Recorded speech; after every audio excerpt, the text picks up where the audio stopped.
शमशान में रहते हैं, ऐसा लोग कहते हैं।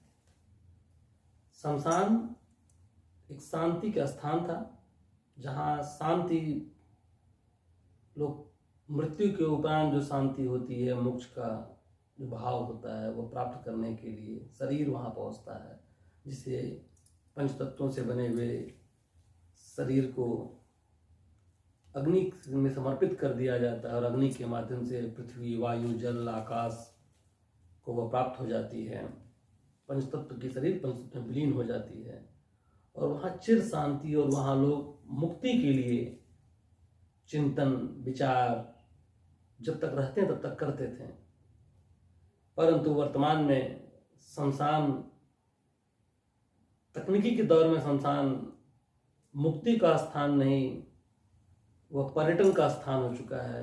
लोग वहाँ जाते हैं, पर्यटन करते हैं, वो भाव ही उनके अंदर नहीं होता है स्थिरता का, प्रज्ञता का, ज्ञान का, वैराग्य का, तो सही भाव से मुक्त हो गए। फिर भी अवगुणों के बारे में लिखा गया कि शमशान में अवगण रहते हैं, शमशान पूजा करते हैं, सौंफ खाते हैं। ये सभी भ्रांतियाँ, भ्रम से मुक्त। अब अवगण शमशान में नहीं रहते हैं, क्योंकि शमशान शांति, स्थिरता, प्रज्ञता का स्थान नहीं रह गया, जिसके बारे में गुरुदेव कहते हैं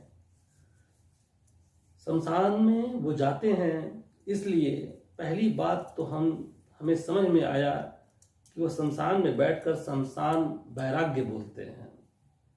दिखता है आदमी जल रहा है, दुनिया में आदमी कुछ नहीं, और वैराग्य हो गया, अर्थात लोगों के अंदर वो भाव आते हैं कि वैराग्यता का भाव शमशान में जाने पर प्राप्त होता था। फिर धीरे धीरे वो अपने घर की ओर लौटते थे, उसी भाव में वह रहते थे कुछ समय तक। परंतु क्या हुआ, फिर वह लौटते हैं, फिर वही काम शुरू हो जाता है जिस काम से वो आसक्त होते हैं। शमशान में लोग बैठते होंगे इसलिए कि वह देखते देखते वैराग्य की स्थिति प्रगाढ़ हो जाए, इसलिए शमशान में साधना अवगण किया करते थे। परंतु वर्तमान में ऐसा संभव नहीं हो पाया, क्योंकि वह वैराग्य की स्थिति शमशान तक जो भाव था, वो वैराग्य शमशान में प्राप्त होता था, सामान्य जनमानस को प्राप्त होता था। अब वो वैराग्य का भाव शमशान से भी लोगों को प्राप्त होते तकनीकी के युग में नहीं देखा जा सकता। आगे गुरुदेव कहते हैं, मैं देखता हूँ कि देखते देखते जो भी क्षणिक होता है लोगों को, वो भी नहीं हो पाती।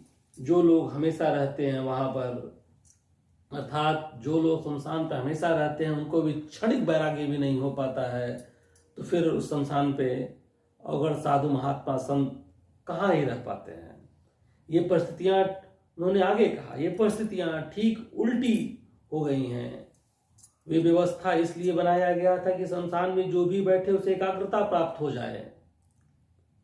वे भी दुर्गा का नाम के जैसे आकार सच पूछिए तो आपकी आत्मा ही पवित्र होने पर सबल रूप धारण कर आकार बनाती है। परंतु जब शमशान में शांति, स्थिति, प्रज्ञा, वैराग्य की प्राप्ति नहीं हो सकती, तो अवगण महात्मा साधु संत शमशान में अब साधना नहीं करते हैं। वह साधना के लिए अन्य स्थानों में जहाँ इसकी उत्पत्ति हो सके उस स्थानों का चयन करते हैं।